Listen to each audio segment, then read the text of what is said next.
Hi all welcome back to Yash ಅಡುಗೆ ಮನೆ. ನಾನು ಬಂದಿರೋದು ಮತ್ತೊಂದು ಸೂಪರ್ ಟೇಸ್ಟಿ ಚಟ್ಪಟ ಅಂತ ಮಾಡುವಂಥ ರೆಸಿಪಿಯೊಂದಿಗೆ. ಮನೆಯಲ್ಲಿ ಎಲ್ಲರೂ ಇರುವಾಗ ಏನಾದರೂ ತಿನ್ನಬೇಕು ಈವ್ನಿಂಗ್ ಟೈಮಲ್ಲಿ ಅಂತ ಅನಿಸಿದ್ರೆ ಈ ರೆಸಿಪಿನ ಖಂಡಿತವಾಗ್ಲೂ ಟ್ರೈ ಮಾಡಿ.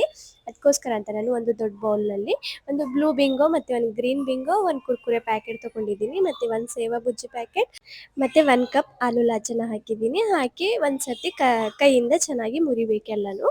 ನೀವು ಪ್ಯಾಕೆಟ್ನಲ್ಲಿ ಮುರಿದು ಹಾಕ್ತೀನಿ ಅಂದರೆ ಕೂಡ ಓಕೆ. ನನ್ನ ಕೈಯಿಂದ ಸ್ವಲ್ಪ ಮುರಿದಿದ್ದೀನಿ, ಎಲ್ಲನೂ ಮುರಿದು ಆಮೇಲೆ ಇವಾಗ ನಾನು ಒಂದು ಸೌತೆಕಾಯಿನ ತೊಗೊಂಡು ಅದ್ರ ಮೇಲಿನ ಸಿಪ್ಪೆ ತೆಗಿಬೇಕು. ಸಿಪ್ಪೆ ತೆಗೆದು ಇವಾಗ ಅದನ್ನು ಸಣ್ಣ ಸಣ್ಣದಾಗಿ ಕಟ್ ಮಾಡಬೇಕು. ಆದಷ್ಟು ಸಣ್ಣದಾಗಿ ಕಟ್ ಮಾಡಿ ಅದನ್ನು ಕೂಡ ಇವಾಗ ನಾವು ಈ ಮಿಕ್ಸರ್ನಲ್ಲಿ ಮಿಕ್ಸ್ ಮಾಡ್ಕೊಂಡಿರುವಂಥ ಮಿಕ್ಸರ್ನಲ್ಲಿ ಹಾಕಬೇಕು. ಇವಾಗ ಹಾಗೆ ಒಂದು ಮೀಡಿಯಮ್ ಸೈಜ್ ಟೊಮ್ಯಾಟೊನ ತೊಗೊಂಡಿದ್ದೀನಿ, ಅದನ್ನು ಕೂಡ ಚೆನ್ನಾಗಿ ತೊಳೆದು ಅದನ್ನು ಕೂಡ ಸಣ್ಣದಾಗಿ ಕಟ್ ಮಾಡಿ ಅದನ್ನು ಕೂಡ ಹಾಕ್ತಿದ್ದೀನಿ. ಈ ಮಿಕ್ಸರಲ್ಲಿ ಹಾಕಿ ಹಾಗೆ ಒಂದು ಮೀಡಿಯಮ್ ಸೈಜ್ ಆನಿಯನ್ ಕೂಡ ತೊಗೊಂಡು ಅದನ್ನು ಕೂಡ ಸಣ್ಣದಾಗಿ ಕಟ್ ಮಾಡಿ ಹಾಕಿದ್ದೀನಿ. ಹಾಕಿದ್ಮೇಲೆ ಇವಾಗ ಸ್ಟವ್ ಹಚ್ಕೊಂಡು 1 ಕಪ್ನಷ್ಟು ಶೇಂಗಾನ ತೊಗೊಂಡಿದ್ದೀನಿ. 1 ಸ್ಪೂನ್ ಆಯಿಲ್ ಹಾಕಿ ಆ ಆಯಿಲ್ನಲ್ಲಿ ಶೇಂಗಾನ ಹಾಕಿ ಸ್ವಲ್ಪ ಹೊತ್ತು ಒಂದು ಅರ್ಧ ಸೆಕೆಂಡ್ ಅದನ್ನು ಚೆನ್ನಾಗಿ ಹುರಿಬೇಕು.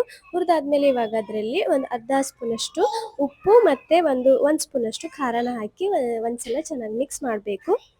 ಅದನ್ನು ಕೂಡ ಸೇರಿಸ್ಕೊಂಡು ಇವಾಗ ಅದರಲ್ಲಿ ಚಿಟಿಕೆ ಉಪ್ಪು ಹಾಕಿ ಮತ್ತೆ ಇವಾಗ 1 ಸ್ಪೂನಷ್ಟು ಚಾಟ್ ಮಸಾಲ ಮತ್ತು ಸಣ್ಣದಾಗಿ ಕಟ್ ಮಾಡ್ಕೊಂಡಿರುವಂತಹ ಕೊತ್ತಂಬರಿನ ಸೇರಿಸ್ಕೋಬೇಕು. ಸೇರಿಸ್ಕೊಂಡಾದ್ಮೇಲೆ ಹಾಗೆ ಅರ್ಧ ನಿಂಬೆಹಣ್ಣಿನ ರಸ ಸೇರಿಸ್ಕೊಂಡು ಒಂದು ದೊಡ್ಡ ಬೌಲ್ಗೆ ಇದನ್ನು ಹಾಕಿ ಚೆನ್ನಾಗಿ ಮಿಕ್ಸ್ ಮಾಡಬೇಕು. ಚೆನ್ನಾಗಿ ಮೇಲೆ ಕೆಳಗೆ ಎಲ್ಲನೂ ಚೆನ್ನಾಗಿ ಮಿಕ್ಸ್ ಮಾಡಿದ ಮೇಲೆ ರೆಡಿ ಆಯಿತು ನಮ್ಮ ಸೂಪರ್ ಟೇಸ್ಟಿ ಮತ್ತು ಒಂದು 5 ನಿಮಿಷದಲ್ಲಿ ಮಾಡುವಂತಹ ಚಾಟ್. ಖಂಡಿತವಾಗ್ಲೂ ಮನೆಯಲ್ಲಿ ಟ್ರೈ ಮಾಡಿ. ಮನೆಯವರು ಮಕ್ಕಳು ಎಲ್ಲರೂ ತುಂಬ ಇಷ್ಟಪಟ್ಟು ತಿಂತಾರೆ.